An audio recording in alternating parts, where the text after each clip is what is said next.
नमस्ते गाइस, मेरा नाम अभिमन्यु। स्वागत है आप सभी का स्पीक अर्बन इंग्लिश में। दोस्तों, लाइफ में हमें बहुत बार इन तरीकों के सेंटेंसेस का यूज करना पड़ता है। जैसा कि अगर मैं कहूँ, पैसे देने के सिवाय और कोई रास्ता नहीं है, बात करने के सिवाय और कोई रास्ता नहीं है, काम करने के सिवाय और कोई रास्ता नहीं है। तो दोस्तों, और कोई रास्ता नहीं है और कोई रास्ता नहीं है, इन तरीकों के वाक्यों का इस्तेमाल हम अपनी आम बोलचाल में बहुत बार करते हैं। तो आज के वीडियो में ये सीखते हैं इन प्रकार के सेंटेंसेस को इंग्लिश में किस रूल के अकॉर्डिंग आप फॉर्म करते हैं। तो आइए दोस्तों, रूल देखिएगा।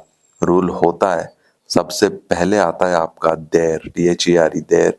उसके बाद इज या वॉज, उसके बाद no other way but to, उसके बाद वर्ब की फर्स्ट फॉर्म और लास्ट में अदर वर्ड्स। ठीक है, एग्जाम्पल से समझिएगा। देखिए, पहला है शादी करने के सिवाय और कोई रास्ता नहीं है।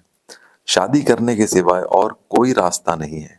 There is no other way but to marry. There is no other way but to marry. पैसे देने के सिवाय और कोई रास्ता नहीं है। पैसे देने के सिवाय और कोई रास्ता नहीं है। There is no other way but to give money. There is no other way but to give money. बात करने के सिवाय और कोई रास्ता नहीं है। बात करने के सिवाय और कोई रास्ता नहीं है। There is no other way but to talk. There is no other way but to talk. काम करने के सिवाय और कोई रास्ता नहीं है। काम करने के सिवाय और कोई रास्ता नहीं है। There is no other way but to work. There is no other way but to work. Angrezi सीखने के सिवाय और कोई रास्ता नहीं है। अंग्रेजी सीखने के सिवाय और कोई रास्ता नहीं है। There is no other way but to learn English.